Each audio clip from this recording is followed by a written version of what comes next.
অবৈধ সম্পদ অর্জন ও অর্থ পাচারের অভিযোগে ডিএমপির সাবেক অতিরিক্ত কমিশনার ও মহানগর ডিবির সাবেক প্রধান মোহাম্মদ হারুন আর রশিদের বিরুদ্ধে অনুসন্ধান শুরু করেছে দুর্নীতি দমন কমিশন দুদক।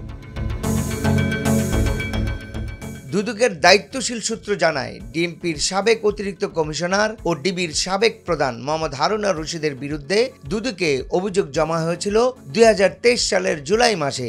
নানান কারণে সেই তথ্য প্রকাশ করা না হলেও প্রাথমিকভাবে দুদক অনুসন্ধান চালিয়ে বেশ কিছু তথ্য সংগ্রহ করে। গত রবিবার 18 আগস্ট কমিশনের এক বৈঠকে হারুনের বিরুদ্ধে অনুসন্ধানের জন্য আনুষ্ঠানিকভাবে সিদ্ধান্ত নেওয়া হয়। দুদকের অনুসন্ধানের সিদ্ধান্তের পরেই গত রবিবার 18 আগস্ট মোহাম্মদ হারুন আর রশিদ ও তার স্ত্রী শিরিন আক্তারের ব্যাংক অ্যাকাউন্ট জব্দ করেছে Bangladesh Financial Intelligence Unit BFIU।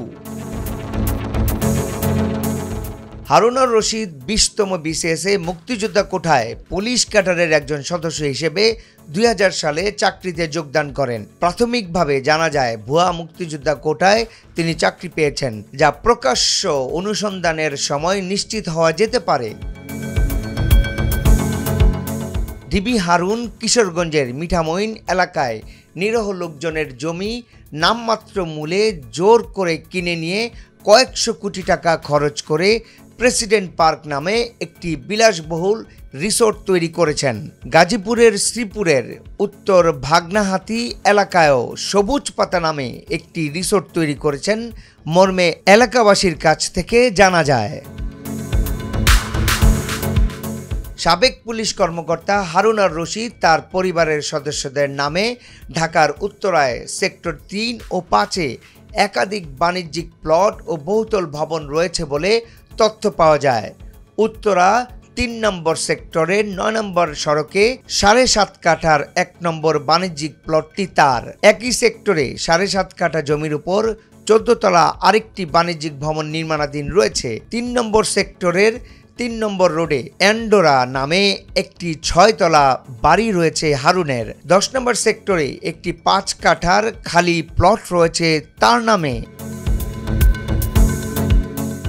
সাবেক পুলিশ কর্মকর্তা হারুন আর রশিদ রিক্রুটিং ও ট্রাভেল এজেন্সি নামে বেনামে নিয়ম বহির্ভূত বিভিন্ন ব্যবসার সঙ্গেও তিনি জড়িত।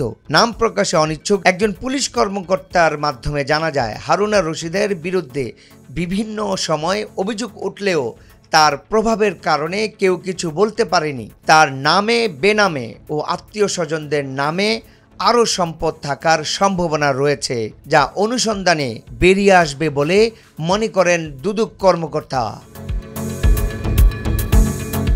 ডেস্ক রিপোর্ট, ভোরের পাতা।